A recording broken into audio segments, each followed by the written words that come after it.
Fatalo fatu I lau whaafonga Samoa nei po e so fau malo le soifua. Le tautua whai pea lau Samoa Entertainment TV mai Samoa ai usi mai al whaafonga I whaapoponga o ana tamua I nei aso. I tala tuli loa. Ewi ina olo te ena le tua leo leo tal sanga te tala I tua o le sunga pali I sia whikeau.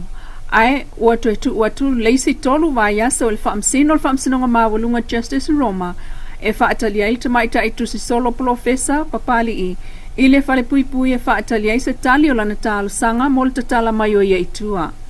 Li potia le tala mua media mai le whaamsinonga o le swinga o le mawhawhau o le tusi solo wafua I lana talo sanga I le amtanga o le vai so nei mo le tatala I o ia I tua. E lima mo lianga o pali e so tanga I maliwal te maita I amli ka Samoa lea na mawatu ilo na mota I vaivase staimi ele I mawatu peitai. Ile lipoti la valea wa seti mo le masino mati o lua lima lona wha masinonga. Inisi o tala I tāpena ngā Samoa mo lantali ngā malo lea na mo le mawina I amtanga o le vai aso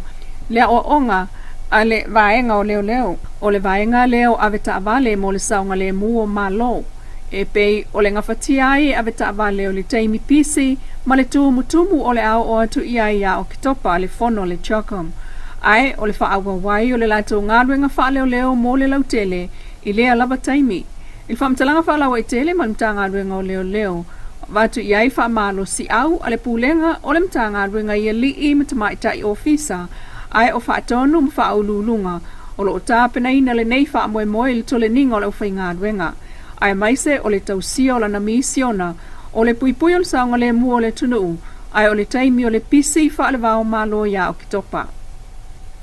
O le fitu se 15% o ngase I tutonu o le tātua tunuu, e mafua mai wha mai le pipisi, e pei o na wha alau loa mai nei el ministar mta ngā ruenga o le soifua malo loina, le fio ngā vālasi lua pitu whanua, tunga manga tā fito sele.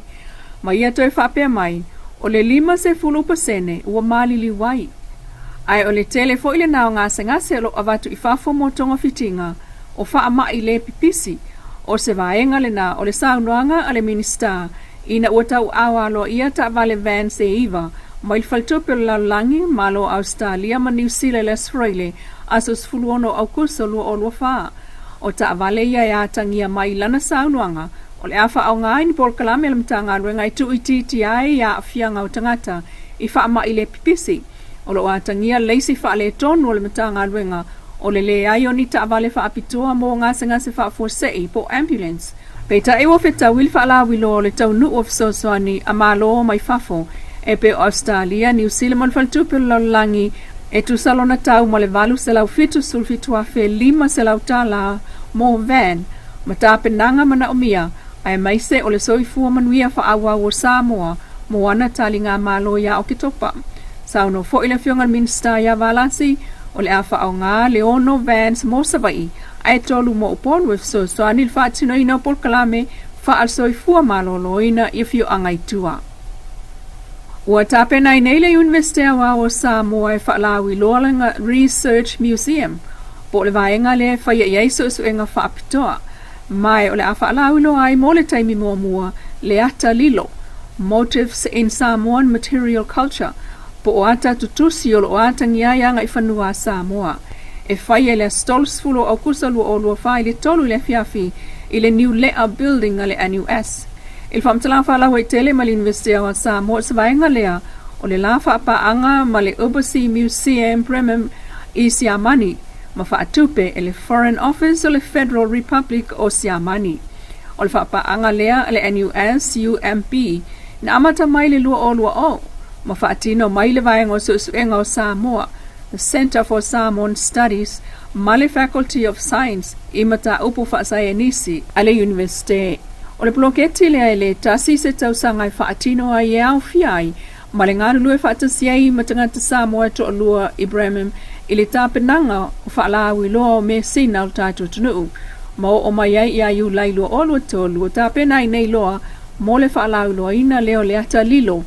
po Motive in Samoan Material Culture. Tāpenanga e au fia I le toe whaale leia o le nofuanga o iai le Exhibition Space I le lotoa le University Sonsoani mai ai le whaatonu o le Overseas Museum I o loa po artifacts mai siamani. Ma whaatui nai nei le whaalinga lea ia pia. O le ngā ruenga whai whaatasia le Universite, lea ua mawai le Research Museum, e whaalau loa iata, mo le lautele ma whaongai tangata I fia iai, mo lato suasu e ngā whai.